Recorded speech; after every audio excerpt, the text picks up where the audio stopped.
يصلون على النبي يا أيها الذين آمنوا صلوا عليه وسلموا تسليما اللهم صل على. أعوذ بالله من الشيطان الرجيم. بسم الله الرحمن الرحيم. اللهم صل على محمد وآل محمد. عن فاطمة الزهراء عليه السلام بنت رسول الله أنها قالت دخل علي أبي رسول الله في بعض الأيام فقال السلام عليك يا فاطمة فقلت عليك السلام. قال إني أجد في بدني ضعفا فقلت له أعوذ بالله يا أبتاه من الضعف. فقال يا فاطمة ائتيني بالكساء اليمان فغطيني به.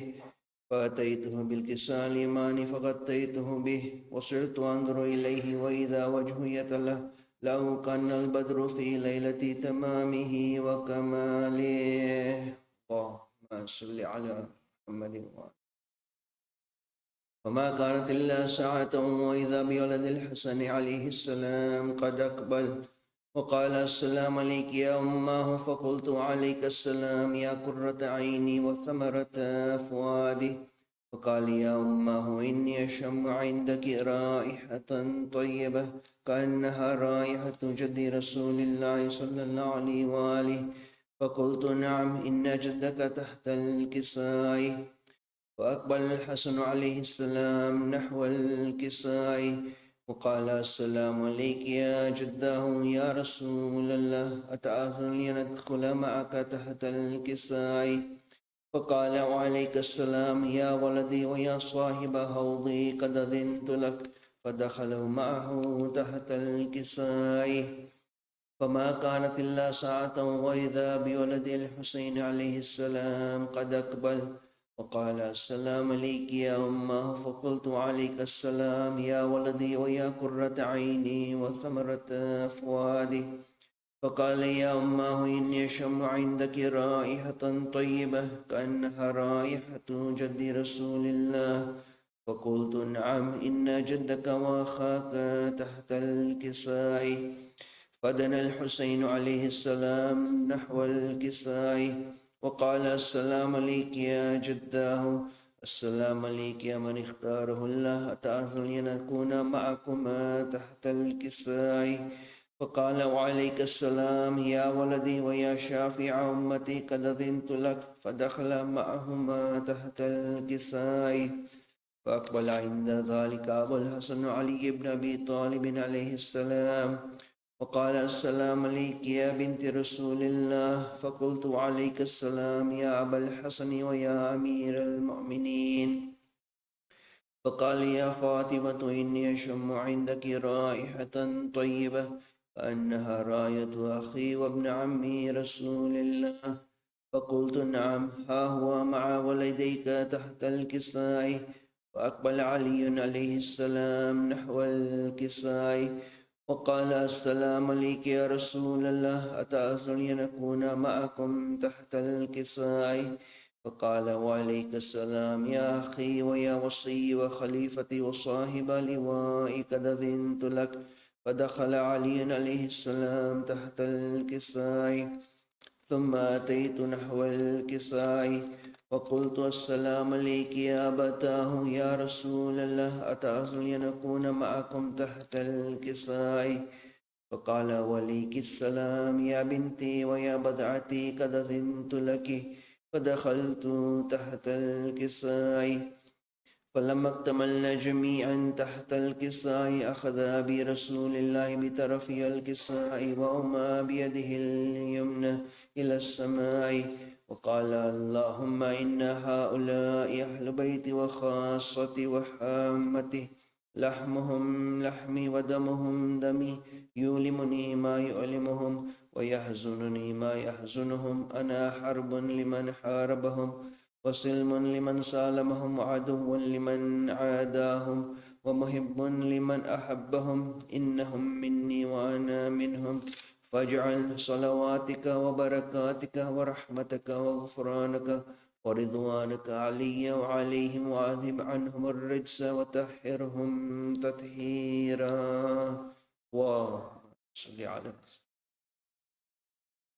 فقال الله عز وجل يا ملائكتي ويا سكان السماوات إني ما خلقت سماء مبنية ولا أرضا مدحية ولا قمرا منيرة ولا شمسا مضيئة ولا فلكا يدور ولا بحرا يجري ولا فلكا يسري إلا في محبة هؤلاء الخمسة الذين هم تحت الكساء. فقال الأمين جبرائيل يا ربي ومن تحت الكساء؟ فقال عز وجل هم أهل بيت النبوة ومعدن الرسالة، هم فاطمة وأبوها وبعلها وبنوها.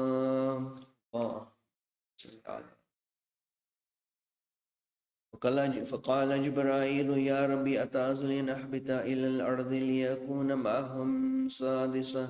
فقال الله نعم قد أذنت لك. فهبط الأمين جبرائيل وقال السلام عليك يا رسول الله العلي الأعلى، يقرأك السلام ويخصك بالتحية والإكرام ويقول لك وعزتي وجلالي إني ما خلقت سماء مبنية ولا أرضا مدحية ولا قمرا منيرة ولا شمسا مضية ولا فلكا يدور ولا بحرا يجري ولا فلكا يسري إلا لأجلكم ومحبتكم، وقد أذن لي أن أدخل معكم، فهل تأذن لي يا رسول الله؟ فقال رسول الله وعليك السلام يا أمين وحي الله إنه نعم قد أذنت لك. فدخل جبرائيل معنا تحت الكساء فقال لي أبي إن الله قد أوحى إليكم يقول إنما يريد الله ليذهب عنكم الرجس أهل البيت ويطهركم تطهيرا. فقال علي عليه السلام لأبي يا رسول الله أخبرني ما لجلوسنا هذا تحت الكساء من الفضل عند الله. فقال النبي صلى الله عليه وآله والذي بعثني بالحق نبيا واصطفاني بالرسالة نجية ما ذكر خبرنا هذا في محفل من محافل أهل الأرض وفيه جمع من شيعتنا ومحبينا إلا ونزلت عليهم الرحمة وحفت بهم الملائكة واستغفرت لهم إلى أن يتفرقوا. فقال علي عليه السلام إذا والله فزنا وفاز شيعتنا ورب الكعبة. قال أبي رسول الله صلى الله عليه وآله يا علي والذي بعثني بالحق نبيا واصطفاني بالرسالة نجية ما ذكر خبرنا هذا في محفل من محافل أهل الأرض وفيه جمع من شيعتنا ومحبينا وفيه محموم إلا وفرج الله حماه ولا مغموم إلا وكشف الله غمه ولا طالب حاجة إلا وقضى الله حاجته. فقال علي عليه السلام إذا والله فزنا وسعدنا وكذلك شيعتنا فازوا وسعدوا في الدنيا والآخرة ورب الكعبة. رحم الله من قرأ سورة المباركة الفاتحة.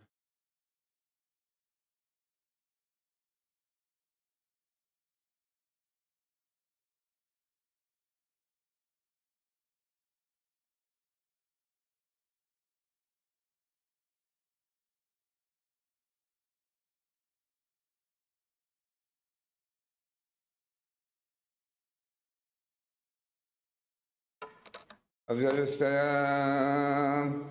السلام عليك يا رسول الله محمد وآل محمد صلوا على محمد صلوات السلام يا إمام الزمان فالماء زهور يا إمام الزمان صلوات السلام يا إمام الزمان فالماء زهور يا إمام الزمان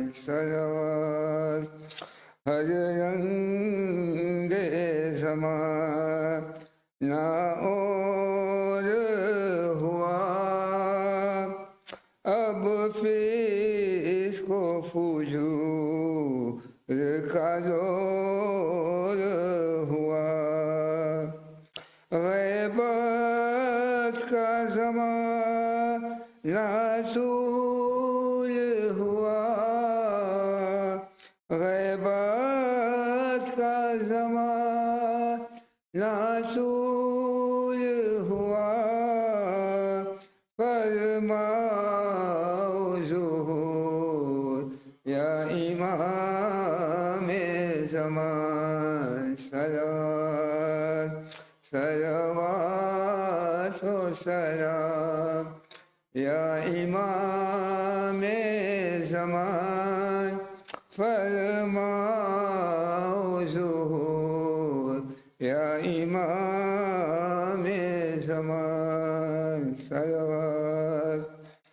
کمزور ہوا ہے دین خدا، اب آ کے سنبھالو امام ہدا، ہے عرض یہی یا امام زمان، ہے عرض یہی یا امام زمان، فرماؤ ظہور یا امام زمان، صلوات صلوات و سلام یا امام زمان، فرماؤ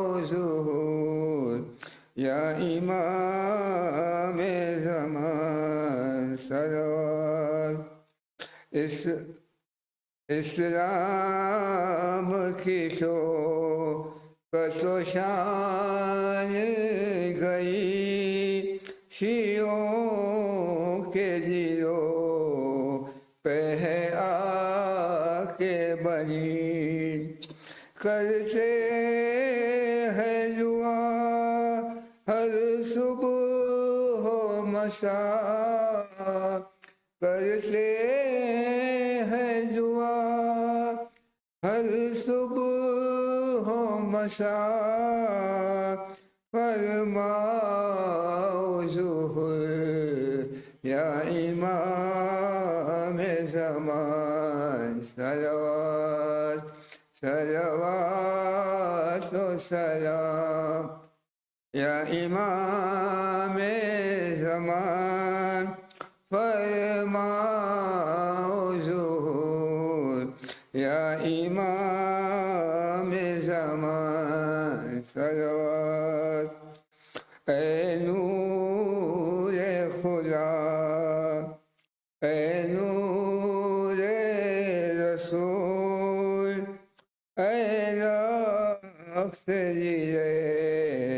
حیدر و بطول، دنیا میں کرو اب امن و امان، دنیا میں کرو اب امن و امان، فرماؤ ظہور یا امام زمان، صلوات صلوات و سلام یا امام زمان، فرماؤ ظہور یا امام زمان، صلوات۔ افضل السلام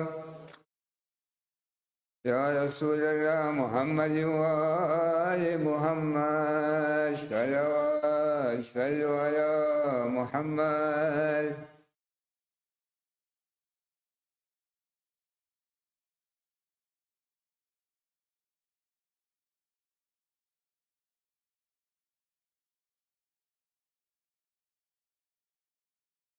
Let's all recite 5 times, I am mujibul, for all those who are in need of du'as here and all around the world. Bismillahir Rahmanir Rahim.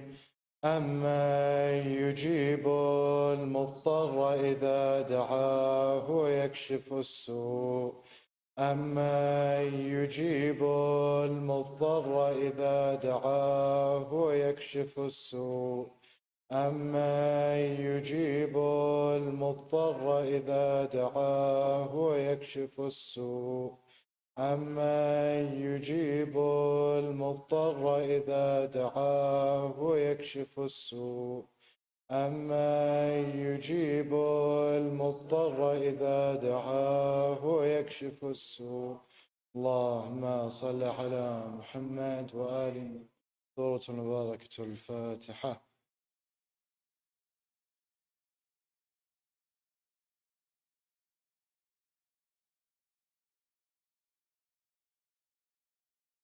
Let's all welcome Sayyid Jalal Mughni.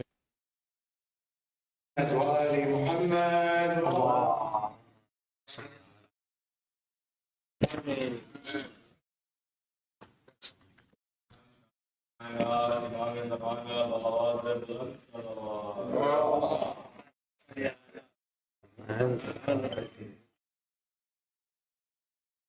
صلوا على محمد وآل محمد.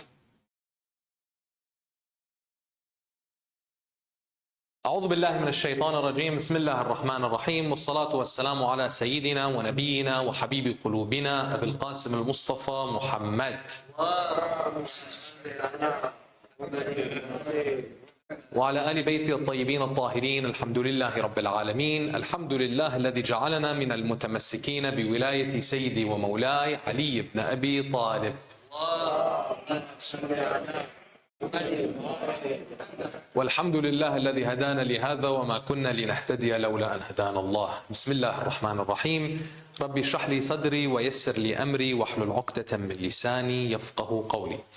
In the name of God, the most beneficent, the most merciful, we ask Allah to again send His greatest peace and blessings upon Muhammad wa ali Muhammad. We praise Allah for all the blessings He has given us, and the greatest blessing being that He allowed us to be of the ones who remain steadfast, dedicated, and loyal on the path of our Master after the Prophet, the commander of the faithful, the prince of the believers, the protector of the Prophet and his message, Imam Ali ibn Abi Talib alayhi salam.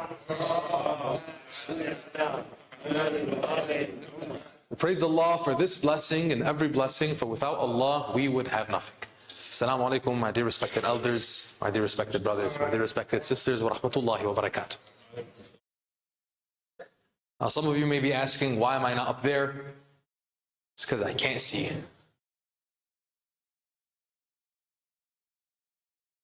Actually, the idea before I go back home, just having this last hour with you all, the intention is to make this a little bit more interactive. And what that means is, when I'm coming here, I have a responsibility, a duty, right? And it's a duty of service. In service of Ahlul Bayt alayhim salam, we have this tradition of serving the believers. So in the service of believers, it's not something that is just thrown one way. Right? I'm not just here to, lecture at you, to talk at you. The intention here is to speak with you, to have a conversation, to initiate some thoughts and some reflections in our journey of betterment, in our journey of change, in our journey of transformation, so that we get closer to Ahlul Bayt alayhim salam, and ultimately closer to Allah subhanahu wa ta'ala. So this may be a little bit different than what you're used to, but trust me, the content, the substance, the intention towards Ahlul Bayt alayhim salam is the same. I'm just getting off the stage, getting off the podium, just so that I can engage a little bit further, a little bit deeper with my dear brothers and sisters, hopefully with the intention of maybe this will give a more lasting impact on our journey of transformation towards Ahlul Bayt alayhim salam. Does that sound cool? Sound good to everyone? All right, if this is good for everybody, let's get a loud salawat ala Muhammad wa ali Muhammad.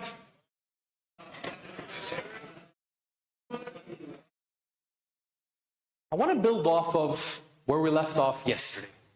Yesterday, I threw some ideas in the spirit of the commemoration, the rituals of the Eid of the 15th of Sha'ban. And we spoke a little bit about success, right? Without delving deep into it. We spoke a little bit about change. We spoke a little bit about our identity and our connection to Ahlul Bayt alayhim salam. I want to try to bring this all together and ask a few questions, set the tone, and then open it up for all of us to engage. Anybody that has any questions, thoughts, feedback, and make this more of, I want to build on what I've received. So if there's any clarifications that are needed, if there's any thought that's associated with this, how do we take it and actually make it into something substantive and actionable? Great. There's this framework that I want you to think about. And it's going to build off of an intention. An intention along with a question that Allah subhanahu wa ta'ala poses to the believers in the Holy Quran in chapter 61, verse 2. Allah subhanahu wa ta'ala says, O you who believe, Ya ayyuhalladhina amanu, O you who believe, why do you say what you don't do? O you who believe, why do you say what you do not do? In the next verse, verse 3, he says, how despicable it is to Allah that you say what you do not do. Okay. So there's this thought. Who here wants to become better? Wants to change? Wants better for themselves and their families? Who here wants to be better? Who here has said to themselves, don't be shy, who here has said to themselves, I'm going to change. How about this? This is a new year, 2024, right? Who here has made a new year resolution that they were going to change some aspect of their life, right? Anybody? Anyone make a new year resolution? Anyone? My brothers in the back, nothing?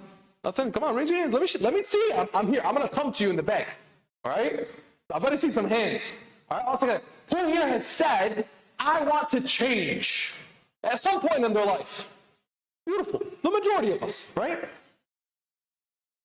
Who here, when they said, I want to change,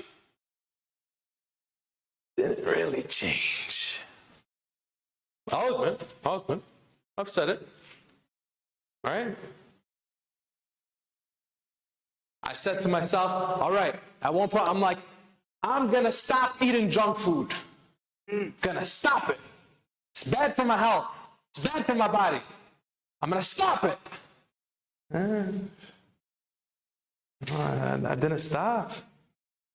Stop eating all the unhealthy food. Oh, the roti was good. The samosa was good. I mean, the biryani was great. I couldn't stop. And someone's like, biryani is healthy. Yeah.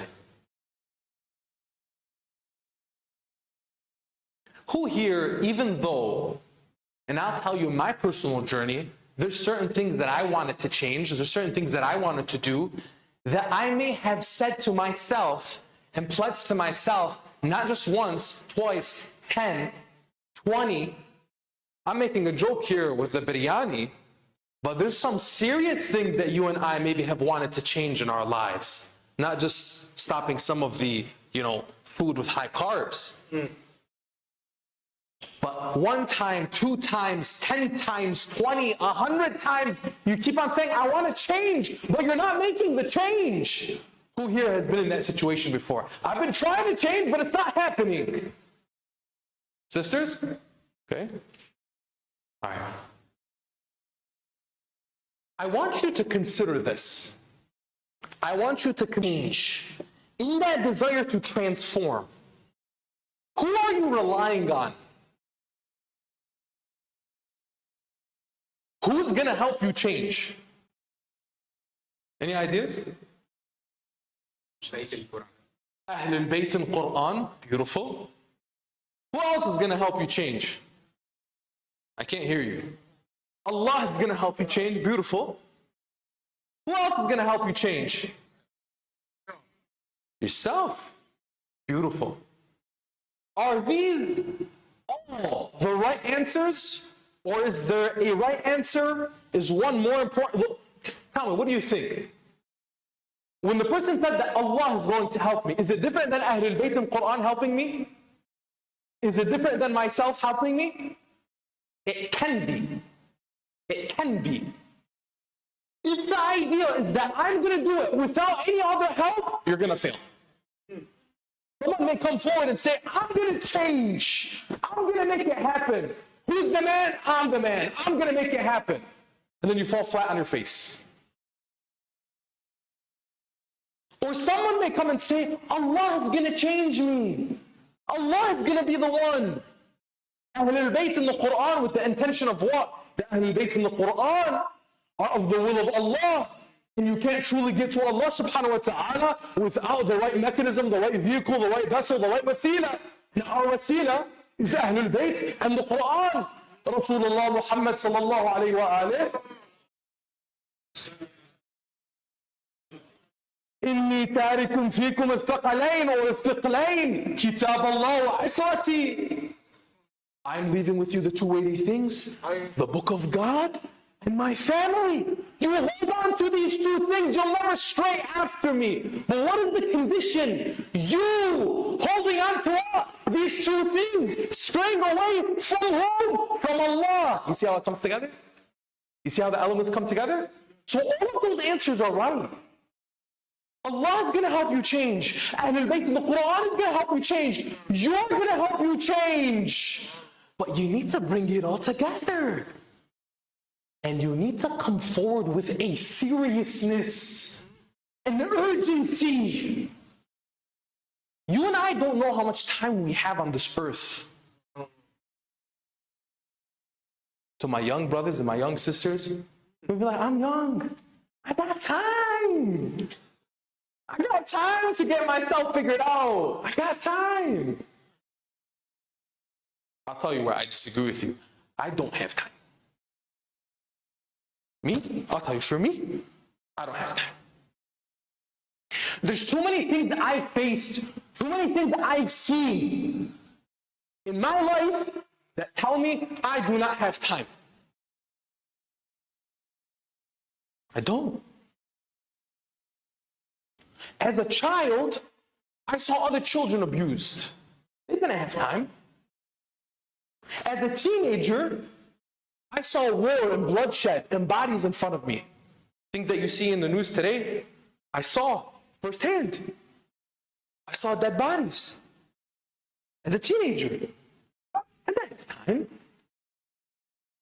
You and I, if you go through your own personal experience and you reflect deeply enough, or you go to the experiences of other people in your own families, and you see the experiences that they had, you'll see, wow, you don't have time. In my community, I've seen young men and women from when I was in high school to college and university up until this day. Young men and women that have taken their own lives or their lives were taken from them. Do we still have time? It doesn't matter how old you are. Do you have time? You don't have time. We do not have time. Why am I emphasizing this? I'm emphasizing this for a reason. It's not to dampen the mood. Alhamdulillah, we're here to celebrate, here to bring ourselves closer to Sahab al-Zaman alayhi salam. But Sahab al-Zaman, who this year is 1,190 years old, he has a great sense of urgency for change. The challenge and the problem is with you and I, who are just going about in a lackluster way of our lives as if we have all the time in the world. We don't. Amir al-Mu'mineen Ali ibn Abi Talib, he says, "Ad-dunya saha." This world is about an hour. 1 hour. فَاجْعَلْهَا طَاعَةً. So make it in obedience of Allah.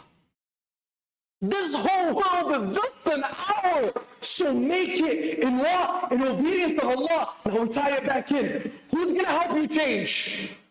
Allah, Ahlul Bayt in the Quran, and you. When you're putting them all together and you're saying, I'm making a decision here tonight. here today that I'm going to take my relationship and hold on to what the Prophet told me to hold on to, the Quran and Ahlul Bayt. So what? I do not stray from Allah. I continue to receive His grace and I don't block it. I don't block out the sunshine. The sun is always there. Are you putting up clouds? Are you putting up a roof? Are you putting up a barrier? The sun is always there. It's always going to shine. What are you doing? Are you holding on? Are you allowing yourself to receive it? Now, obviously, the takeaway here is what? Urgency. We need to have a sense of urgency. Now, I shared with you a little bit of insight into my own life, right? I'm not gonna continue making it too personal, right? Some people are not comfortable with that. Hey, that's too personal. Let's keep it conceptual, right? I'm gonna weave in and out. Why? Inshallah, I'm talking to my brothers and sisters. And if you accept me as part of your community, accept me as part of your family, inshallah, I can continue sharing in a way that's what? With the intention of bringing the believers closer to one another. So that verse in the Holy Quran, Allah telling us, Ya ayyuhalladhina amanu, O you who believe, why do you say what you do not do?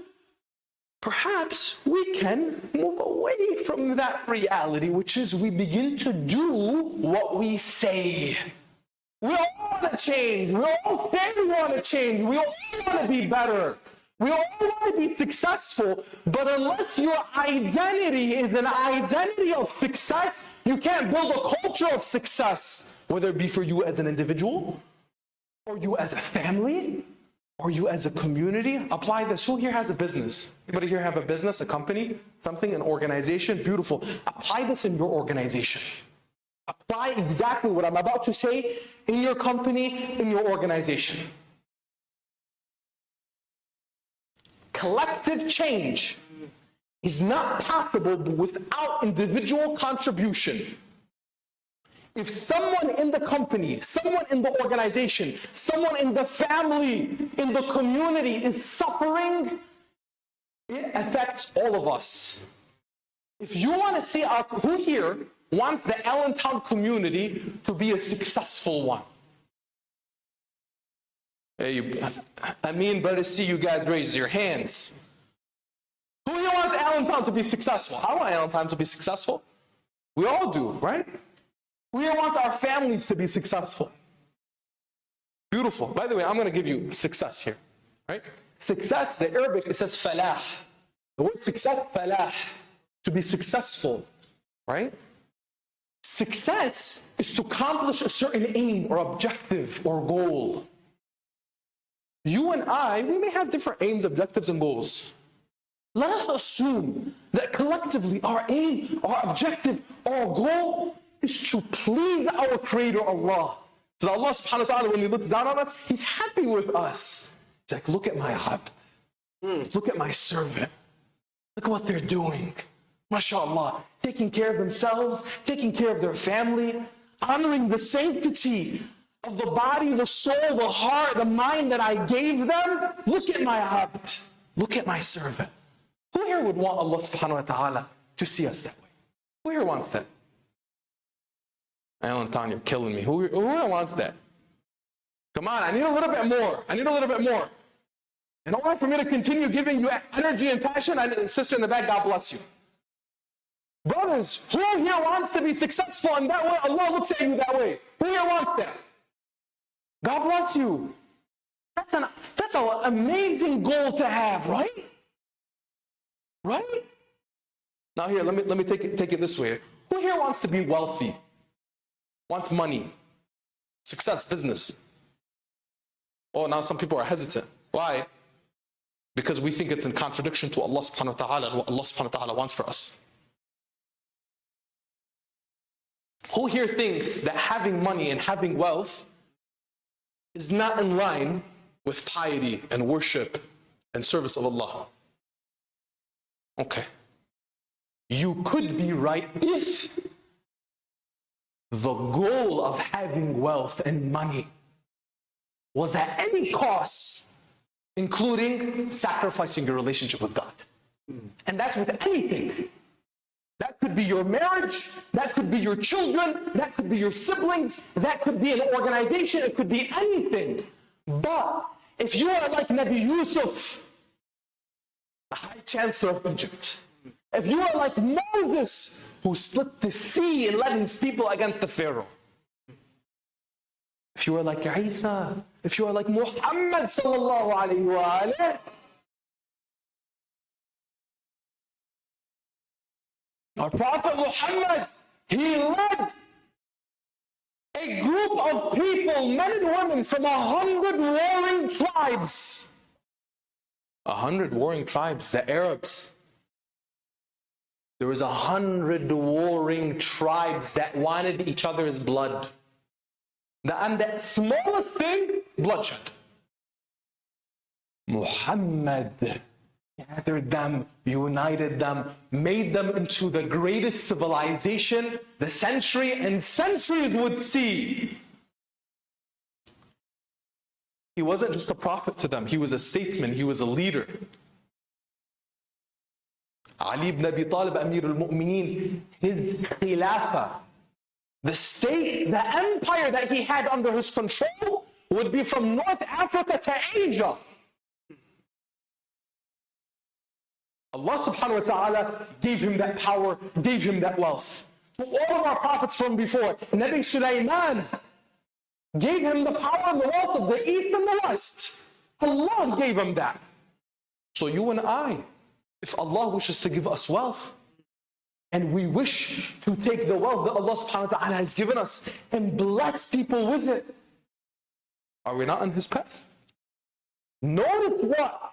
Anything that we have in this life, whether it be wealth, a lot of it, or none of it, the key is contentment. Al-qana'a with what Allah subhanahu wa ta'ala has given us. I'm going to say that again. The key to our success is al-qana'a, contentment in what Allah subhanahu wa ta'ala has given us. But I'm going to warn you. Many of us fall into the mistake of what? We are content in what we have given ourselves. Meaning if I stay home all day and I don't work, I decide to skip my classes, skip school, I decide to basically flunk out, I decide not to put any effort forward, I'm just messing with my life all day, all night, I'm content. No, you're not. You're not. Stop fooling yourself. You're not fooling God. You wish to be religious, you wish to be spiritual, then every moment of your life needs to be met with a sense of urgency to serve, to grow, to move, to make things happen for yourself, your family, and your community. You and I have a responsibility. We don't know how much time we have. So we're emphasizing what? With this religious framework, with this spiritual framework that we have, from Ahlul Bayt, from the Quran, we have to meet the day with this urgency. I'm going to give you this. Who here wants an action mindset so that you can undo any generational curses that may apply to you? Any vices that you may be experiencing, any sins that you have that you're struggling with. I'm not going to open up the floor right here and say, hey, tell me your sins. We don't believe in that. Confessing our sins, we don't believe in that as Shia, as followers of Ahlul Bayt, as Muslims. The whole idea of confessing sins and opening up and tell, let me tell you what I'm going through. No, we don't do that. We honor the believer. We give you that sitra. Allah subhanahu wa ta'ala wants that sitra for us. If Allah is concealing your sins, honor yourself and continue to conceal that. But don't conceal it from yourself and ignore it like it doesn't exist. So take what I'm saying and please, all right? Please, apply it to yourself. You may have something that you're experiencing that has been basically being passed down from generation to generation, whether you know it or you don't. You may have something right now that nobody knows about. You have an addiction, nobody knows about it. You have a bad habit, nobody knows about it. You may have a problem with anger. You may have a problem with backbiting. You may have a problem with envy. You may have a problem with being conceited. You're full of yourself. You may have a problem with modesty. You may have a problem with contentment. Whatever your challenge may be, whatever it may be, who here, in the one that we're celebrating here tonight, who are we celebrating here today? Who are we celebrating today? Who? Who? Okay. Allentown, can you guys help me out? I'm gonna say yeah, and I want you to say Mehdi. That's all I want you guys to say. All right? My brothers in the back, especially you guys. All right? And if you don't respond, I'm gonna come like and sit right next to you. All right? We good? Give me a thumbs up. Can I get a thumbs up? Yeah, I'm looking at you, man. Give me a thumbs up. Don't give me the thumbs up on the side. Give me a thumbs up. All right. Yeah? To change all of the negative things that we have in our lives. A vice, a habit, an addiction, I don't know, whatever it is. You tell yourself what it is that you are going through. My job is not to tell you what you're going through. You tell yourself what you're going through. I have my own stuff that I'm going through. You have your own stuff that you're going through. But as a community, we can help each other get better. If you can commit yourself to an action mindset that's going to help you undo these things and help you move forward with change, can you raise your hand? You're yawning right now? Come on, man. Raise your hand. We got to do it. Yeah? Yeah? Yeah? All right, I'm going to the back. I'm going to the back. You're making me come to you, man. All right, camera, I mean, I don't know how you're going to follow this. You're not going to follow this. Hajj Amin said he wanted this to be interactive. Where are you? Assalamu alaikum. All right, how's it go? All right, can you help me out? Is it good? So, can you help me out? Yeah. All right, I'm going to say yeah, and you just say Mehdi. All right? Yeah? All right, it's not even on. But you're whispering. You know what? I'm not. No mic. Yeah? Can anybody hear him? Yeah? Can you guys help him out? All right, let's do it together. Yeah? Yeah?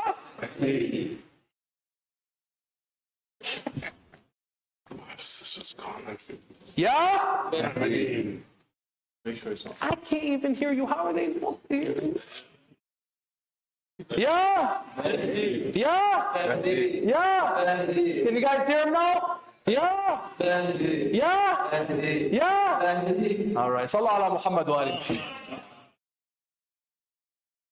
Muhammad. If you and I want to actually make some change, we have to decide, do we begin to implement now or do we push it off?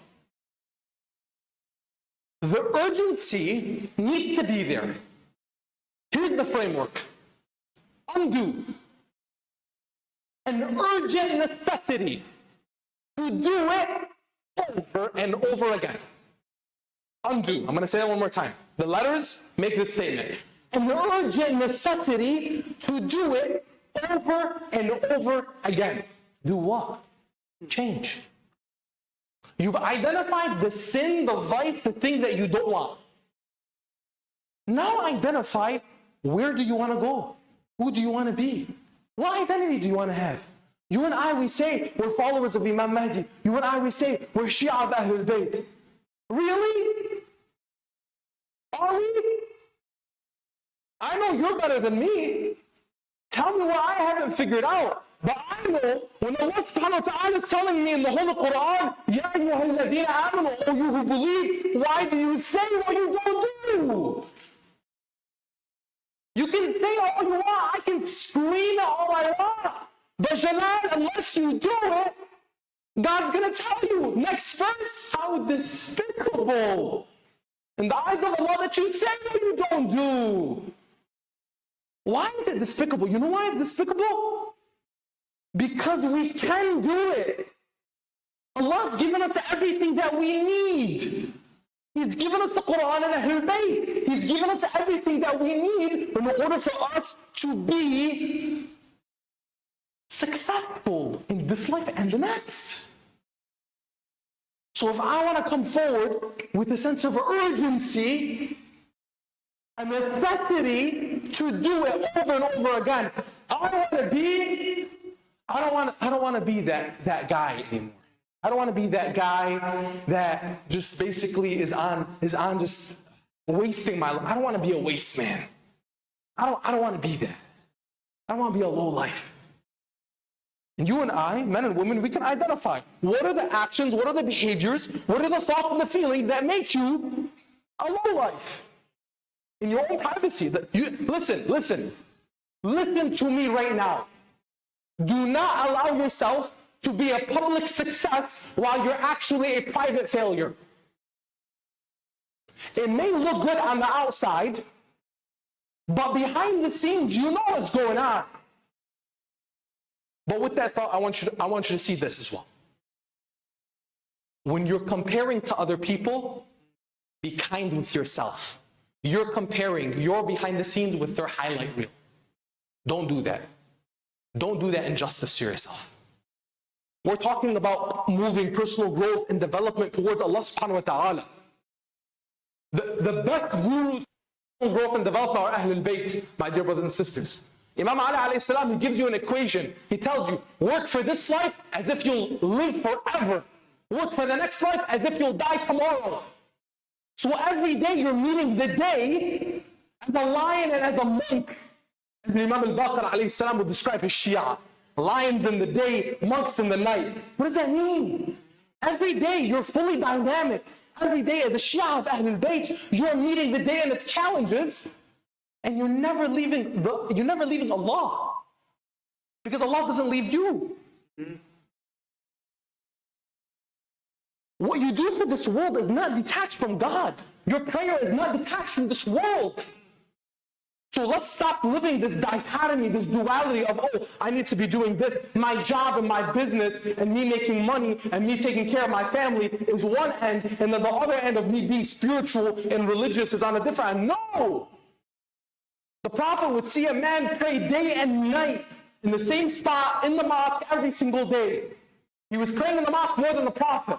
The Prophet would leave, he would come back, he'd see the man in the same spot every single day. One time the Prophet decides, I'm going to wait until he finishes his prayer. He goes up to him, Assalamu alaikum. Assalam ya Rasulullah. This guy's all floored. The Prophet's coming and greeting him. He says, I see you here all the time. He says, yes, I've dedicated myself to a life of worship. A life of worship. MashaAllah. You have a family? Yes, I have a wife and children. MashaAllah. Who takes care of them while you're here all day? He said, my brother, I've tasked him with taking care of my family while I've dedicated myself to a life of worship. Oh, okay. The Prophet told him, go and take care of your family. Leave the mosque, go and take care of your family. That is your worship. Rasulullah was redefining spirituality and religiosity for his followers then. You and I, if we really want to understand our faith, realize your religion is a foundation and a framework for your success in this life and the next. Meet the day. Meet the day with urgency, with responsibilities. Be present.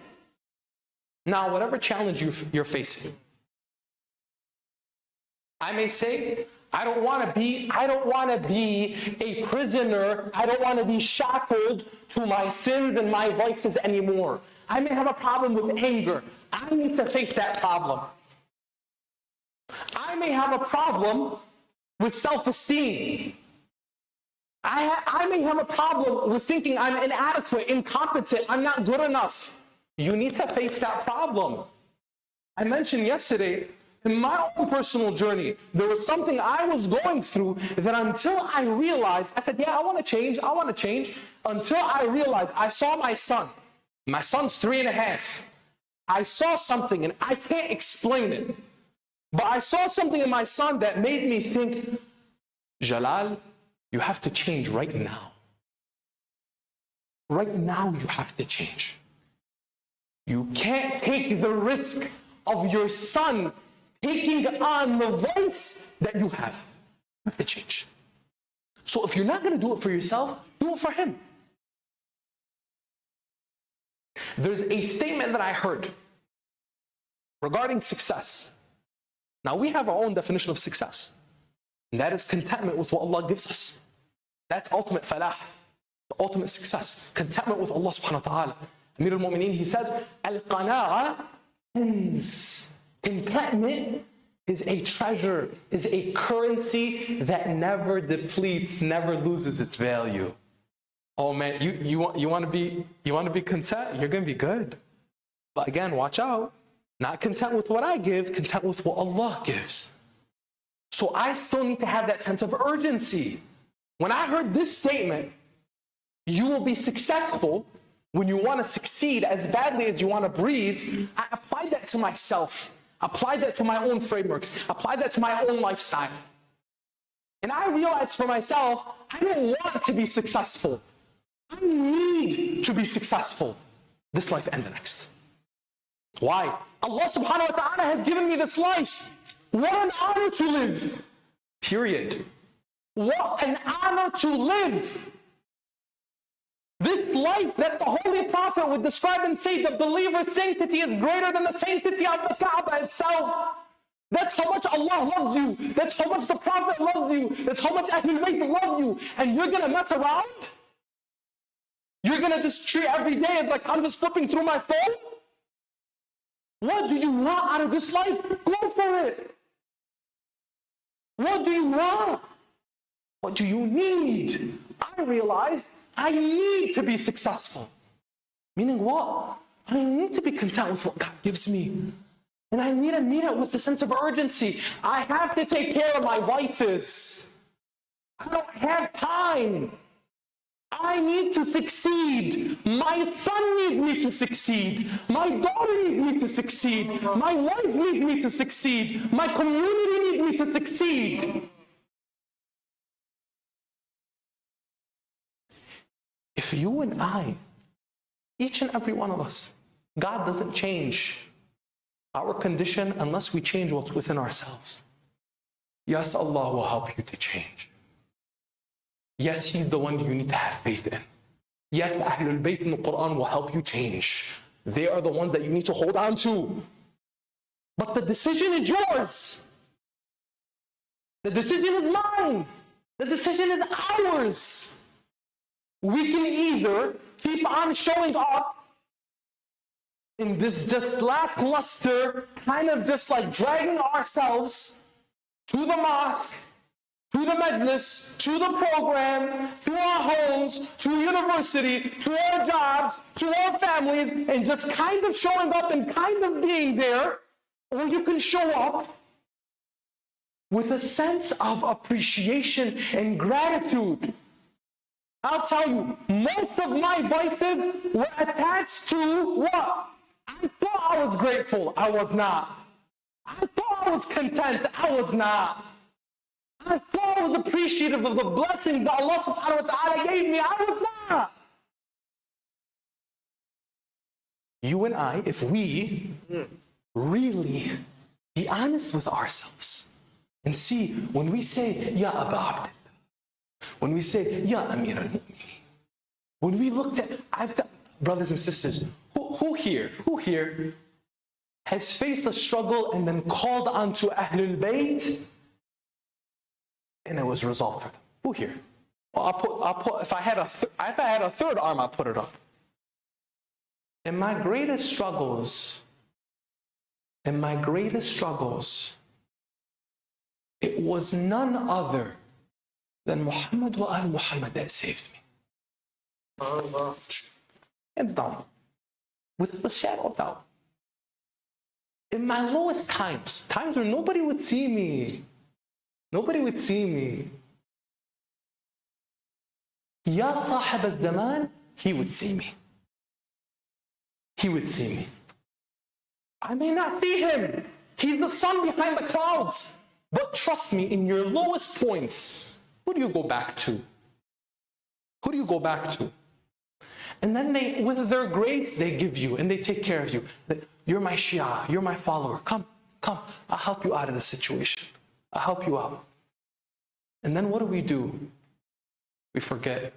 And then we go back to our old ways. And then then it repeats itself. Why am I emphasizing urgency? You know why?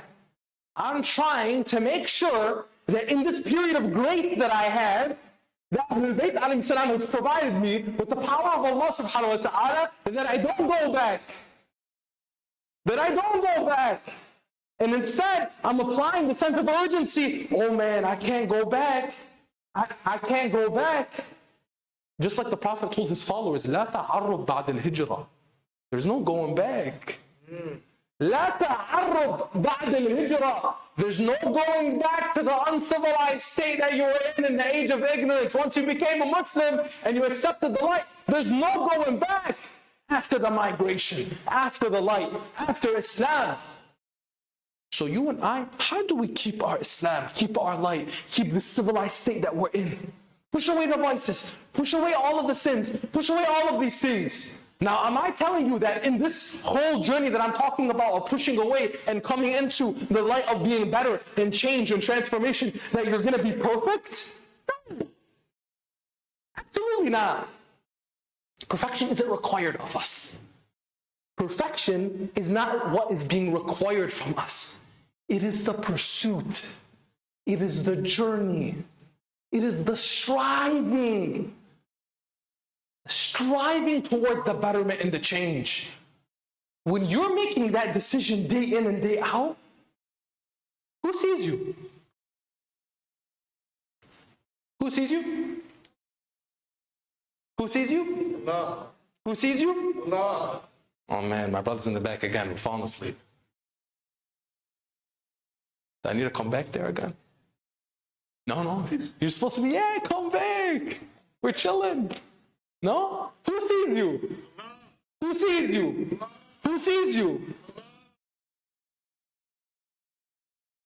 Allah sees us, hears us, loves us, gives us, provides us, shows us.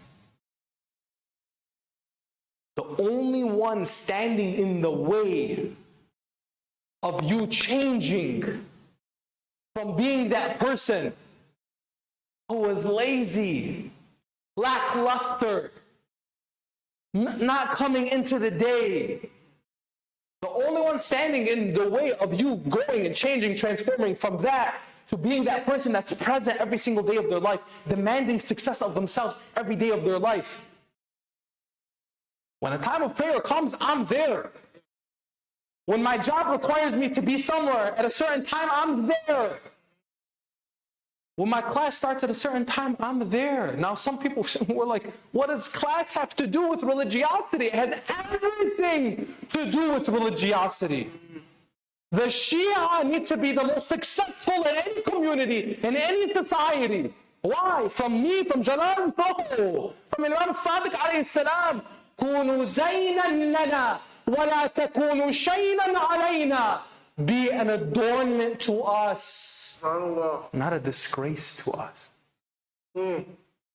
Be in your communities in a way, Imam Sadiq alayhi salam, he said, be in your communities in a way that when people look at you, they say, he is the best amongst us. She is the best amongst us. وَمَنْ مِثْلُهُ. Who is like him? Who is like her? The most honest, the most trustworthy, the most hardworking, the most contributing. وَمَنْ مِثْلُهُ. Who is like him? Who is like her? Are we the best in our society? Are we the best in our society?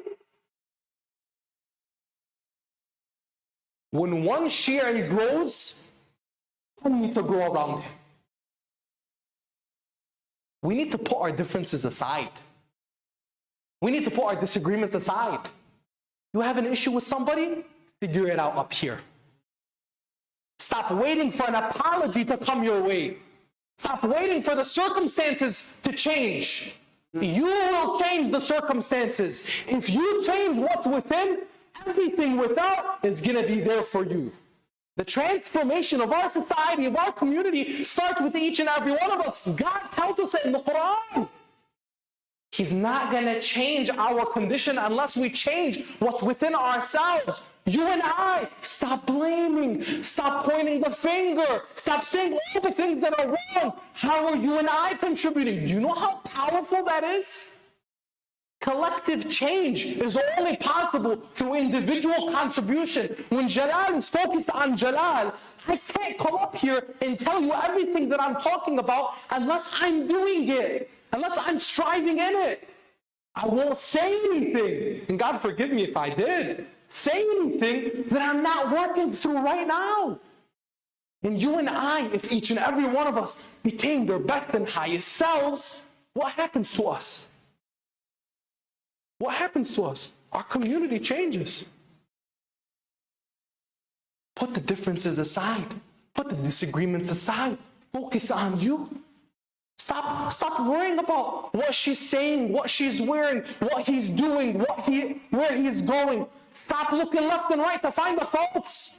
Imam Ali alayhi salam, he says, if you're looking for the faults of others, start with yourself. And we're expecting to change. One of the biggest reasons why you and I are not changing, you know why? Beyond the sense of urgency, we're distracted. We're distracted. We're distracted. We're distracted. I'm going to keep saying it. We're distracted. Distracted with what? With everything but where we need to be. With everything but who we need to be. Let me bring this all together. Success doesn't happen without culture. Culture doesn't happen without an identity. You and I need to realize, as an individual, if you don't have an identity, you're not going to have a culture. A culture is a what? In Arabic, it's called thaqafa, hadara. Thaqafa, the way of life, customs, behaviors, traditions, things that you do. How do you live? Your lifestyle. That's a culture. Right? Apply that to your family. Does your family have a culture? And by the way, I'm not talking about culture in the sense of Lebanese culture, Goja culture, Indian culture, Pakistani culture. I'm not talking about that. I'm talking about culture as in truly, like, what does your day look like? What do you do? What do you do? Culture doesn't happen without identity. Success doesn't happen without culture. So you and I, for ourselves, our families, our organizations, our communities, our companies, our businesses. I told the brothers in the back, the ones that raised their hand, if you have a company, apply this to your team. I've applied this to my teams. And it works. Apply this to your teams, in your companies, in your organizations, in your families. Your first team number one is who? Your family. If the Mughni family is strong, the Datu family is strong, the Bimji family is strong, right? If those families are strong, our community is going to be strong. Start with the family. Waljis too. I didn't forget the Waljis. Right? Start with the family. But guess what? Most of us, when we're coming forward with identity, it's a hollow identity. We are followers of Ahlul Bayt. What? What does that mean? What does that mean? Do you know what it means to be a follower of Ahlul Bayt? The companions of Ahlul Bayt, when people used to accuse them of things like being a Rafidi, a rejecter, a Shi'i, a follower. People in society at that time, they would say in a way to kind of be disgraceful, to make it like, hey, we're taunting them. One of the companions of the Imam, he cried when a judge, his name was Abu Layla in Kufa, tells him, you're an Rafidi. We can't accept your testimony in this court. He cries and he walks away. The judge, Abu Layla, said, come on, come back. No. he thought he was basically crying because he felt rejected. He felt like, oh, he's like, come back. You'll be one of our brothers. Just say that you're not a Shi'i. Just say you're not a Rafidi anymore. He's like, no, Judge. You mistake my tears. My tears are you've given me a title I don't deserve. Being a Rafidi. And he gave this whole sermon about what it meant to be a Rafidi. From the time of Ibrahim, who rejected the idols. Look at this. Look at the Shi'i mindset. From the time of Ibrahim, who rejected the idols, to Musa and Harun and Isa and Muhammad sallallahu alaihi wasallam, Amir al-Mu'mineen Ali ibn Abi Talib and the rest of the Imams, is to be a Rafidi is to reject falsehood and reject any association with Allah subhanahu wa ta'ala and to follow his path true and true. He's like, my greatest honor would to be have that title. I don't deserve it. This man walked the walk. Are you and I walking the walk? Are you and I walking the walk? What's our identity? Choose your identity. Build a culture around it. Choose your values. Look at your behaviors. Look at the things that you're doing on a daily basis. Who are you spending your time with? What are you spending your time doing? Your religion is not for the weekend. Your religion is not just for the celebrations and the commemorations. These are what? A recharge. You and I, when we come here, it's a recharge. Let's go. Let's pump each other up. Let's empower one another. Let's remember Ahlul Bayt alayhim salam. Let's go through the rituals. Let's have this recharge, rejuvenation. But then when you go out, that's where the real work is at. That's what it's all about. How am I raising my kids? To all the fathers here, to all the mothers here that are really spending the time on raising great kids, God bless you. God bless you. That's where the real work is at. So to all the young men and women who are honoring their parents and doing the best that they can in their own journey, God bless you. Who's your guide? Who's your guide? Quran Ahlul Bayt. Connection to who? Allah subhanahu wa ta'ala. This is day in, day out. Here it's easy. Here, this is easy. Right here. As much as I've been bothering my brother in the back, this is easy. This is cake. Right? Light work. That's it.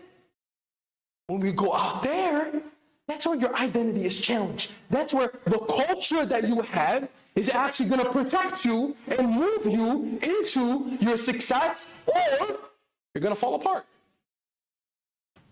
So that you and I, when we're facing an identity crisis, what does that actually, that means what? We haven't solidified the things that we're saying, going back to what? The verse 61:2, Ya ayyuhalladhina amanu, or you who believe, why do you say what you do not do? Mind you, Allah subhanahu wa ta'ala is not calling you out and saying, you're not a believer. Okay? So some people are like, man, this is like trying, and it's like, what? Well, I'm not even a believer? No. Don't. You're a Shi'i. Be proud. Be proud. You're a believer.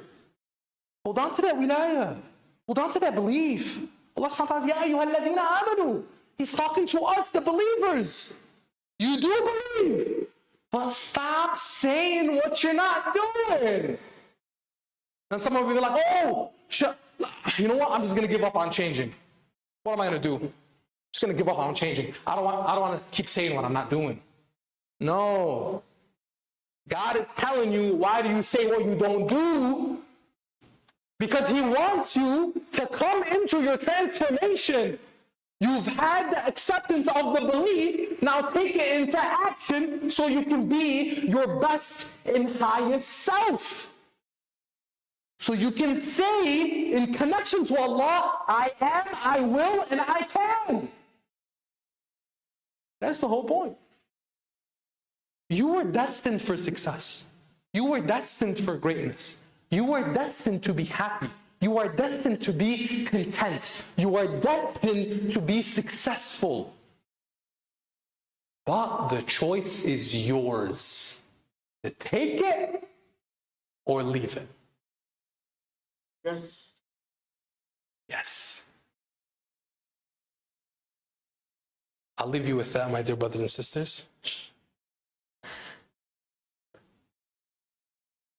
Do we have any time? Okay. I said a lot. Okay? Said aloud. I hope that was of benefit to you all. I'm going to open the floor, inshallah, for a few minutes to any questions, any things that may be going through your mind. Because I'm leaving in like half hour. Brother Asim is going to be reciting for us too.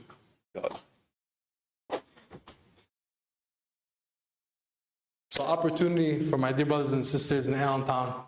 Any questions, thoughts about what I just said or anything in general? And then inshallah, after that, we'll jump into some recitations.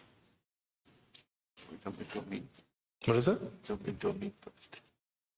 Amin going first. Oh, Amin. Amin is going to go first, and then we're going to have recitations. Okay, now all at once, everyone's so excited, raising their hands. Relax, Allentown. No? By the way, you guys got to forgive me, right?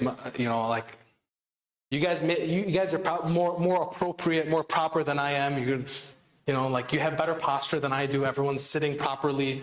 But I will tell you, when I was in Dar es Salaam last weekend, you know, they gave me some energy, right? So this is not, I'm not going to be stereotypical and say this is a coach, I think.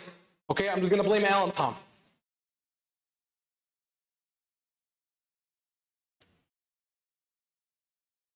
No questions? No? Nothing? It's okay. I probably have a few people who are like, Hush, I'm going to DM you on Instagram. That's fine too. My dear brothers and sisters, with that, inshallah, if anybody has any questions, if there's time before I go to the airport, inshallah, if you want to approach me, no problem. My honor to be of service. I wanted to also, with ending this, Assalamu alaikum, I wanted to thank Brother Amin and the team here, as well as all of you, for allowing me to be with you in celebration of Sahab al-Zaman. It's an honor and a privilege to be here. It's an honor and privilege to be with a community that believes in our Imam, awaits our Imam, and is trying its best to be in service of our Imam. The last thought that I'll leave you all with, the greatest honor of our lives, no matter how long or short they may be, is to be in service of Ahlul Bayt. The greatest honor of our lives, no matter how long or short they may be, is to be in service of Ahlul Bayt. And that service can be in any form. It's not just in speaking or reciting. It could be literally in picking up trash after a majlis. It can be literally by embracing a sister, a brother embracing a brother, and just saying, it's so good to see you here in the majlis of Ahlul Bayt. That kindness, that smile, that's all khidmah, that's all service. Honor yourself. Help your transformation and your change in your life by holding on to that khidmah, that service. And inshallah, you're going to expedite and accelerate the change that you want to see in your life.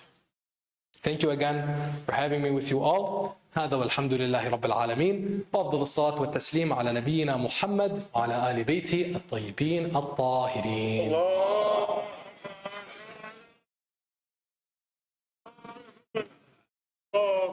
And let's recite Surah Al-Fatiha for all of your marhumin, inshallah, so that we can give them the blessings of this majlis and the blessings of Surah Al-Fatiha. Again, after salawat ala Muhammad wa ali Muhammad.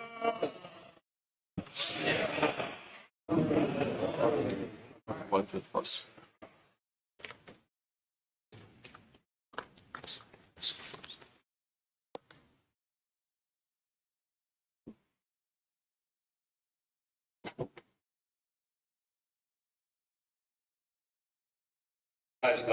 My respected elders, brothers and sisters, Assalamu alaikum. Walaikum assalam wa rahmatullah. I just want to start by saying, Alhamdulillah, I've had the honor and privilege of knowing you and calling you friends the last 9 years. God bless you. It's been a while. Each time I hear you speak, be it at Dearborn or some of your programs online, and especially here tonight, you just get better and better. So, God bless brother, thank you so much. Thank you. And I'm going to ask all of you, especially the brothers in the back, to recite Wiladat. Allah.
you'll see change in the types of programs that we have.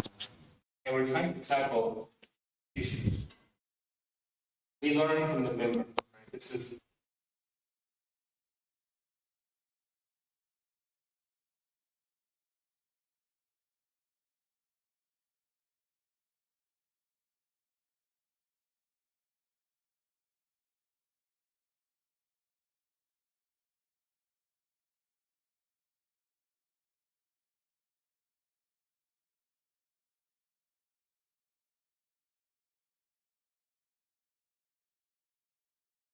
every member you may have forgotten.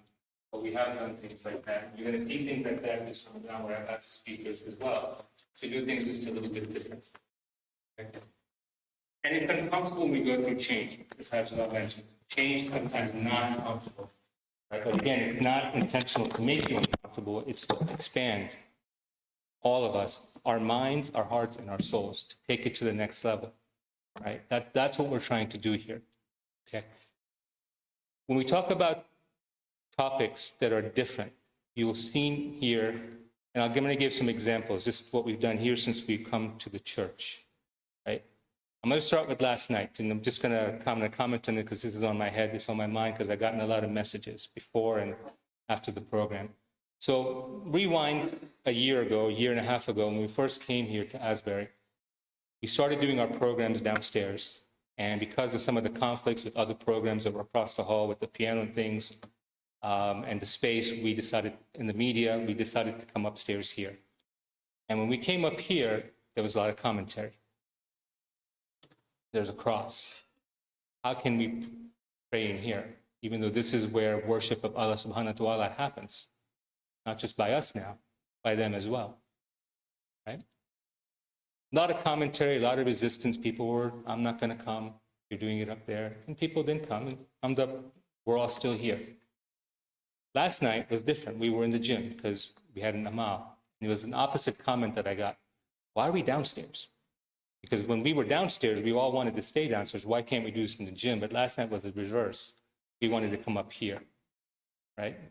Which is good, right? We're comfortable. These benches are comfortable than being on that hard floor. But just in 1 year, how we transitioned and we've changed our mindset, right? There were some things in the beginning about the hallway and how we move and the entrance. And I think we've grown past that, right? So that initial thing, when we do something new, it's uncomfortable. But again, everything we do here, we try to be, and we are compliant with the rules, right? We're not breaking the rules in terms of Sharia and things like that. Everything we do get guidance, and that's how we carry our things out. So I wanted to highlight that.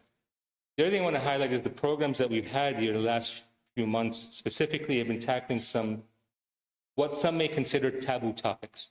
So for example, we did Pink Hijab Day, which covered or addressed breast cancer awareness, right? We have done other types of events, for example, the Arba'in exhibit, where we opened up the world of Imam Hussein and Karbala to the outside world. Okay.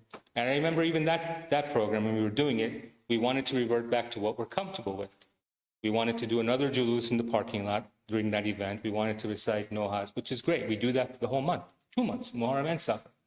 But that event was specifically for the outside world to come and understand what is our belief, what do we believe in.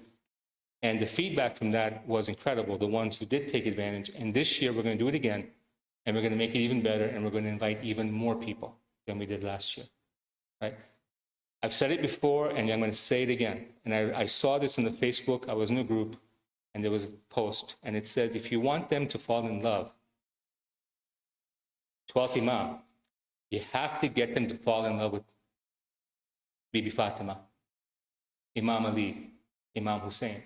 Because if they don't know them, how are they going to know him? Right? That's our job.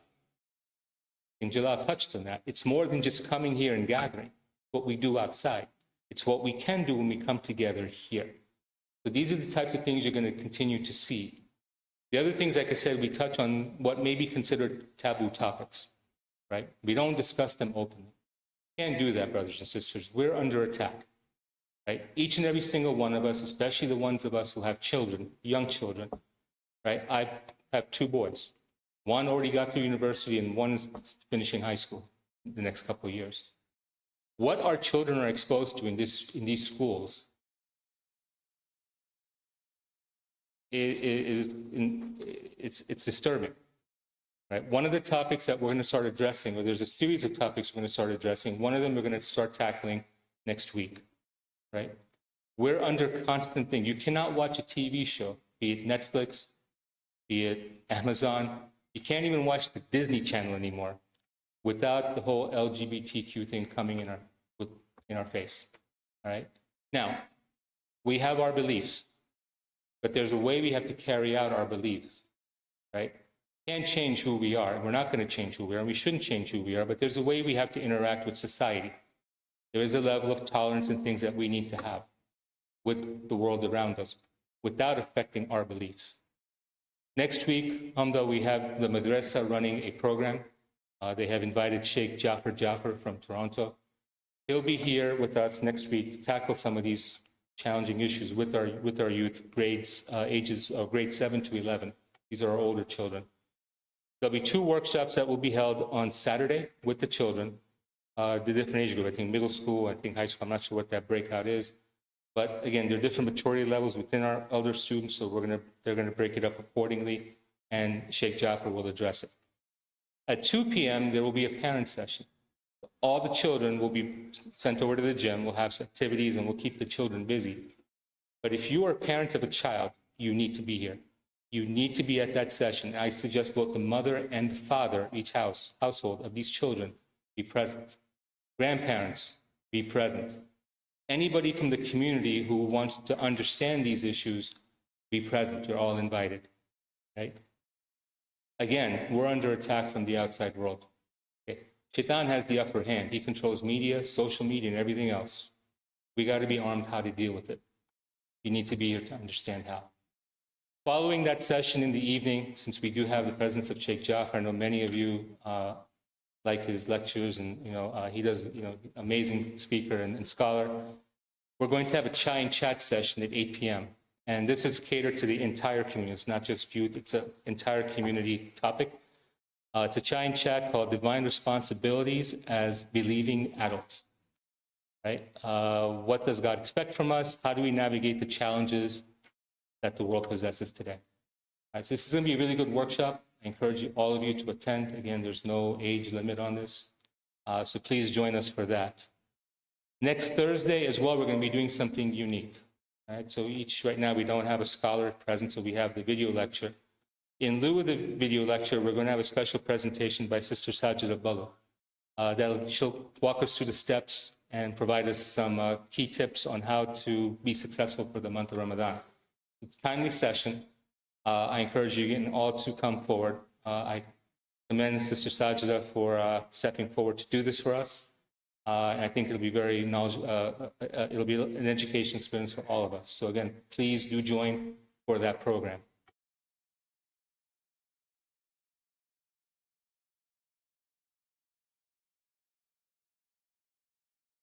All right. Month of Ramadan is 2 weeks away. Right now, the moon sighting is expected to be on Monday, March 11th, I believe. That's Monday. The first 15 nights will be Brother Shabir Kirmani. Many of us know him. He's been here multiple times. He's the resident scholar at Masjid al-Hay in Orlando. He'll be joining us the first 15 nights, and then the second, actually not the second 15 nights, there'll be a 1-2 night gap. Muhammad Ali Muraj, phenomenal young speaker from London, will be here. He's actually the treasurer for COAJ, which is the Simcoe equivalent of England, of Europe. He'll be joining us here, and we have a bunch of different things planned as well. Like you saw tonight, a little bit of different style in how the program was run. I've asked these speakers as well to do things a little differently. So there'll be some workshops in lieu of interactive discussions, I should say, in lieu of a lecture, traditional lecture. Not every night, some of the nights. All right. So again, we'll be putting out the flyer and circular program for the month of Ramadan this week. We've gone through the last couple of weeks trying to see how we're going to run this Ramadan. We really wanted to have the cooking done here. There's too many challenges with the church and getting the kitchen A lot of restrictions and conditions and things. We're just going to continue doing what we did last year, which is catering. So I'll be putting that out, and as well, we'll be asking each of you, because we're catering, costs tend to be higher. So it's going to take 1-2 families each night, maybe 3, to sponsor these events. So we'll publish this thing by Tuesday, inshallah. We'll have it out. And I'll be asking again on everybody to make this month a success. It's really, the success is up to you. We're just here to do the work, right? What you enable us to do, which is to fund donations and the support to get these things done, is you. And can't be done, right? Success cannot be spelled, again, without you, right? So it's, again, thank you everybody all these years for the support. Last year, all these programs are run, again, cannot be done. Being able to bring speakers like Jalal and others cannot be done with each of you. So again, thank you for that. Just a few other announcements. This past week, I attended a board meeting. It was a school board meeting. Brother Ahmet Pekelioglu is the president, the executive director of CARE, the Philadelphia chapter. And he reached out. We've been talking the last couple of months. And they've been working very hard on getting Eid as an official holiday at Parkland. So all our Parkland students, you can rejoice, starting March 31st, 2025, you will have an official day off for Eid. Right?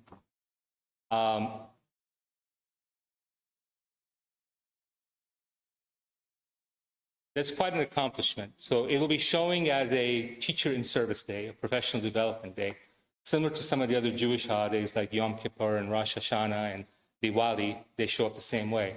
But now Eid is officially a recognized and a day off for all our students. Now, when we were having this discussion, the topic did come up. Sometimes the moons don't align for both of us, the Shia and the Sunni. So if that happens, March 31st right now on the calendar shows as a unified Eid for everybody, but this continues beyond that. So there are some years where the Eid will not be the same day. And the school does recognize that, so we continue to do what we're doing today. So the good news is for our students, you'll get 2 days off. You'll get the day off in school, and then we give you the letter for the next day, and you can take off that day too. See, it's good to be a Shia. All right, so that's happening. And the other thing is, Brother Ahmet, we're working on getting Ashura recognized as well as a day off. So I did send him the material, the wording for that. Again, you have to have enough students that take off for the school for them to recognize it. So for us, obviously, it's Ashura Day, a day of mourning. The Ahl Sunnah also recognize that as a day as well. They fast that day, and they have other things that they recognize. So all that was in our summary that we presented to them. So inshallah, we don't have to worry about this right now because 2027 is when Ashura will fall once again in the school year. So these next 2, 3, 4 years, wherever they are, Ashura falls in the summer months where the kids are already off. So inshallah, we work on that too. And that'll also be a day that is recognized. Today, Eid al-Fitr, Eid al-Adha are recognized on the calendar as Muslim holidays. Ashura is not even on the calendar. So the first thing that we're aiming for is to at least have that, even though it's in July and June right now, June, July, the next couple of years, at least have that as a day recognized on the Parkland calendar. So we are working on those things. Quick construction update. Again, things are progressing very well. We've had some snow that may have slowed things down just a little bit, but things are moving pretty, as they need to. If you've driven by recently, you've seen that the frames are going up for the walls in the classrooms in the second and third level. As well, in the first level, there's some rooms, you start seeing those frames go up. Again, everything's on track to go as planned. I think by the end of summer, the majority of that structure will be done. You'll start to see the form. I know we did an open house. Some of you came for that. And we walked you through and showed you, and you start now seeing what you saw in the video and seeing how things are going to get laid out in all the extra space, particularly for the ladies. That is going to be a huge benefit for the ladies, the open space that they have, so everybody fits nicely and comfortably in those area halls. Another announcement, Brother Hasnain Khalfan. This year we are privileged, or not privileged, but we are actually lucky to have the Umoja soccer tournament being held right on our backyard in Conshohocken, PA. So this announcement is on behalf of the Allentown or Al Ahad Soccer. that there'll be some preparations. They'll be reaching out to gauge the interest. I'll be sending out an email on their behalf. There's a form they need to fill out. Those of you who are interested in participating, please fill that out so they can see if there's enough to support the teams locally. And then they'll work with each individual and work with all of the community to get these teams fully equipped and ready for the tournaments, which I believe are the 4th of July weekend. So look out for that message. We'll be getting that out this week as well. 2 weeks ago, again, I mentioned the types of programs and things that we're doing. There's a huge need in our community to address, again, another topic that is sensitive for some, and that's mental health. 2 weeks ago, we had the American Muslim health professionals come here on site and run training, and about 27 of our community members, you can't see all their faces, I'll put this in the email as well, are now fully certified for the next 3 years for mental health first aid. So what that is, it's individuals who now can identify particularly, this is specifically tailored around youth, right? Right now in this room, again, I make some of you uncomfortable, but it's okay. You paved the way how to do that. 1 in 5 people have a mental health issue or are facing some kind of mental health matter. So in this room right now, if you look at us, I think there's about 220 people we counted in here. You can do the math, divide that by 5. Right? So again, we try to keep things hush. We try to say this is a taboo topic. We don't want to talk about it. And I can understand that, right? But these issues are not any fault of any individual, right? Things happen in life. The body has its chemistry, right? And people need to get the treatment, the medicine to fix it, to balance, right? We've worked with many families. Anribai can attest, she's by my side in many of them, right? This last 2 years. And we help people with this. It's not something to be running away from, walking away from. People will face challenges in life. That's going to happen, right? Our job as mental health first aiders is to recognize the issues amongst our youth. And there have been things that we've noticed. Members of madrasa, teachers, other members of the community have come and brought these things to us, and we reach out and see what we can do to help. Again, we're not trying to invade people's privacy.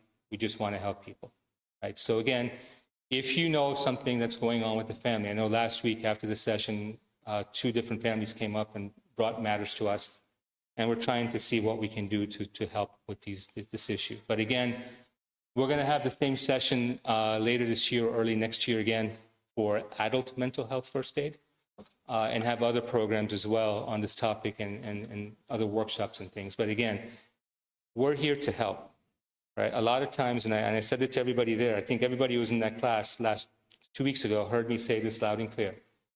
Oftentimes, there's feedback given to us that we don't help people. There's a reason why you don't hear about these things, because we don't talk about them. These matters are held, right now we're dealing with 9 separate cases in our community, 9 separate families. You don't know any of it, and you never will, because we don't tell people, right? When we get a matter, we deal it with the highest level of confidence, and who's part of that team that works to help are people that we know and trust to keep the matter quiet, right? So again, that's what I want to reiterate to everyone here today, right? We are here to help. We're here to serve. That's our role, right? We're not here to rule and command, and you never hear us do this, do this, do this. You want to volunteer? Volunteer. You need help? Come and ask. We're here for you. That's what our role is. We can't help you. We will connect you with people who can help you. So I want all of you to keep that in mind. And then finally, I mentioned how long I've known Hajj Jalal, and that's through our relationship. He's one of the board of directors at the Mainstay Foundation. I'm given the honor of serving the Mainstay Foundation as a board of advisor member. And we go out there every year at the annual meeting. There are other events, and they've introduced us to a lot of speakers that have come here, and you've met many of them that have come here, and it's just opened up a whole new network for us, right? The work that they do is not picked, like he mentioned, it's not about culture, right? We're working with how many families? Communities, about 220, 240 Shia communities, just in the United States. Okay. Some of you may only heard of Orlando, New York, the common ones, right? There's 220 Shia communities in just the US, not counting Canada. There's probably another 200 in Canada, just in the US. And every year, these communities are invited. I think there's about 70 or 80 that come forward and participate, and you get to meet and network with these people. The Mainstay Foundation does some amazing work, and I take the fault and blame. My management committee and people close to me that I talk to know of them because I talk about the programs and things that we do a lot. I haven't shared that with all of you, always because I'm always running out of time, and I don't have the time to do so. I will make this as my last announcement. The Mainstay Foundation has a Ziyarah trip, and it's unlike anything else that is run. Those who are interested in this trip, I'll put this in the email as well. It's scheduled for April 19th to 26th this year, 2 months from now. The information to register will be available online. Those who are interested, I know some youth mentioned this to me yesterday that they're planning to go. Inshallah, some of us will be blessed with that opportunity to join the Mainstay Foundation, but more importantly, visit our Imam in Karbala. And that's it. So brothers and sisters, again, Kushali Mubarak. This is a grand occasion. We'll be going downstairs, and I want to also congratulate the Tajdar family on the wedding of their son and welcoming their daughter-in-law to our community. So Allah salawat for them.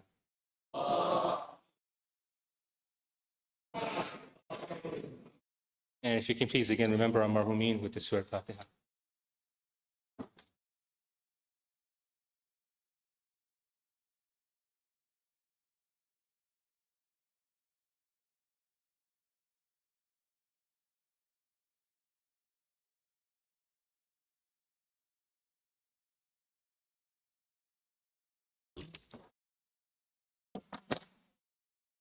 أفضل السلام محمد وآل محمد كمل الصلوات على محمد وآل محمد.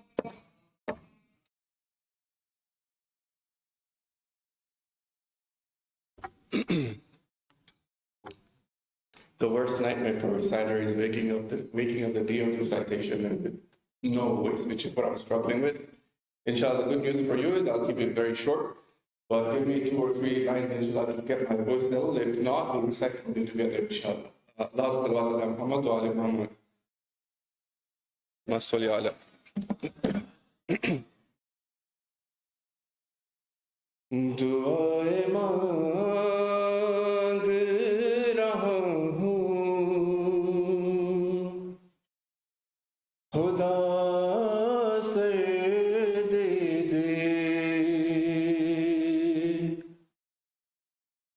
दुआएं मांग रहा हूँ खुदा से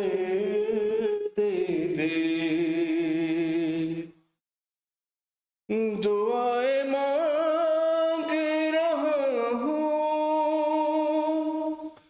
खुदा से दे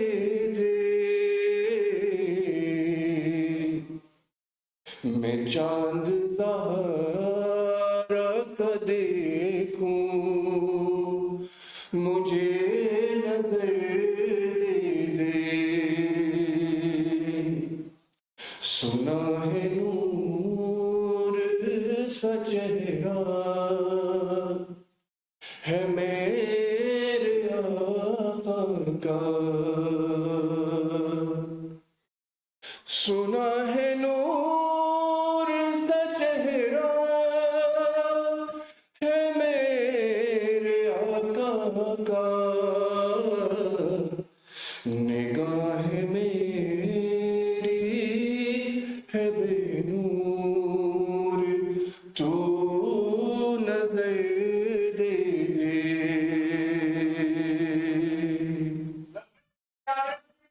लब्बैक या मेहदी लब्बैक अलम उठाता हूँ अब्बास میرے مالک علم اٹھاتا ہوں پاس کا میرے مولا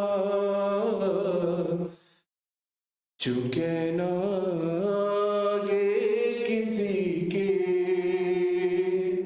مجھے وہ سر دے دے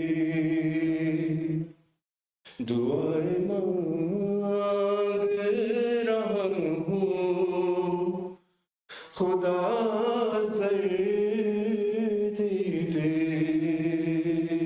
صلی اللہ علیہ محمد وآل محمد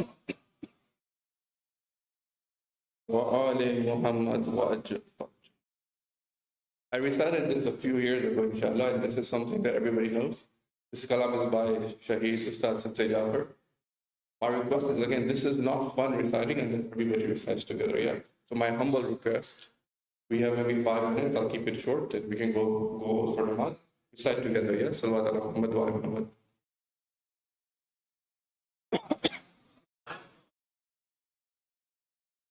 حال ہم سنائیں گے جب امام آئیں گے حال ہم سنائیں گے جب امام آئیں گے جشن ہم منائیں گے جب امام زخم دل دکھائیں گے جب امام آئیں محفلیں جمائیں گے جب امام آئیں گے بام و در سجائیں گے جب امام آئیں گے جشن ہم منائیں گے جشن ہم جب امام آئیں گے جشن ہم منائیں گے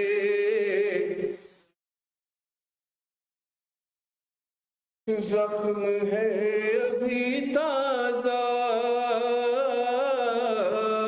مکہ اور مدینہ کے شام کوفہ کرب و بلا ہم بھلا نہیں سکتے از سقیفۃ دم غیر سے نہیں پہنچے جتنے دکھ اٹھائے ہیں ہم نے کلمہ گویوں سے ایک ایک چکائیں گے ایک ایک چکائیں شکی ہے جن کو اللہ کے عدل اور عدالت پر جن کو منصب نبوت پر سیدہ کی سمت پر مرتضیٰ کی احمد سے متصل نیابت پر جن کو شک ہے بارہ پر باروے کی غیبت پر سب ہی مار کھائیں گے سب ہی گے جب امام نام پر صحابہ کے کام کافروں جیسے نام پر صحابہ کے کام فاسقوں جیسے نام پر صحابہ کے کام منکروں جیسے نام پر صحابہ کے کام ہم مشرکوں جیسے سب ہی منہ چرائیں گے، سب ہی منہ چرائیں گے،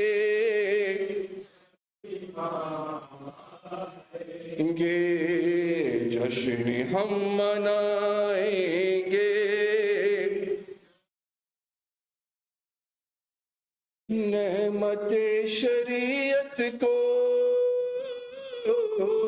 بوجھ ہی سمجھتے ہیں، لہو و لعب گھی کو ہم زندگی سمجھتے ہیں، صاحبان زر کو بڑا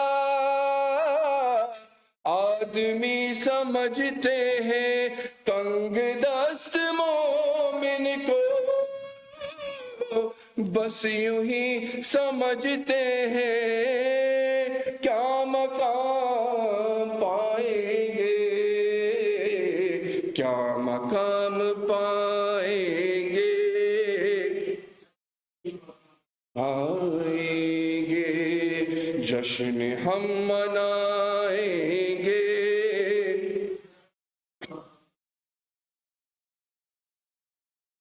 اللہ جل جو کہتے ہیں آ گئے تو کیا ہوگا، کیا ہے میری تیاری،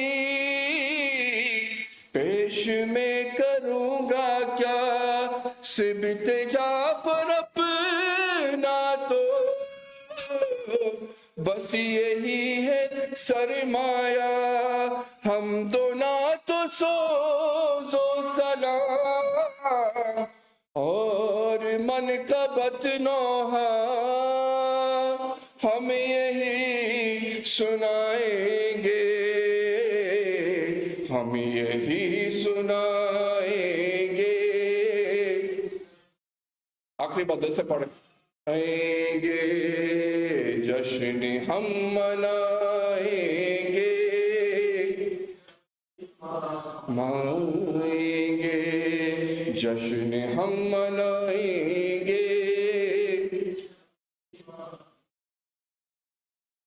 لبیک یا حسین، لبیک یا عباس، لبیک یا زینب، loudest of your voices، لبیک یا مہدی، لبیک یا مہدی، لبیک یا مہدی، صلوات علی محمد وعلی محمد، الہی و بیمار داشتے بلا ہو جل، الہی امام زمان سے دے تو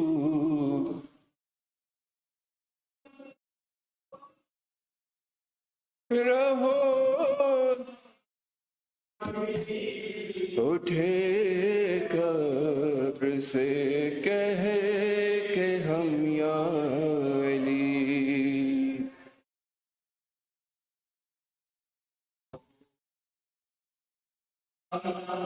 حسن احمد و علی، شبیر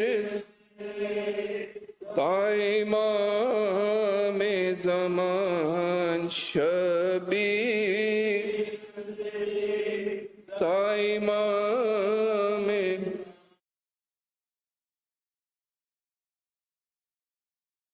صلوات صلوات یا امام زمان،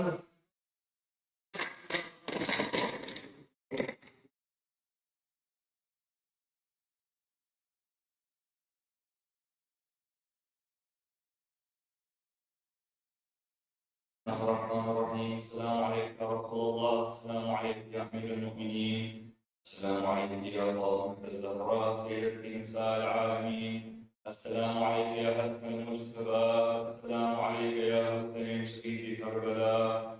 السلام عليك يا علي بن الحسين ومحمد بن علي وجعفر بن محمد وموسى بن جعفر وعلي بن موسى ومحمد بن علي وعلي بن محمد والحسن بن علي. السلام عليك يا مولانا يا الله في العصر والزمان. الأمان الأمان الأمان. السلام عليك يا رفيق الرحمن. السلام عليك يا شفيع القرآن.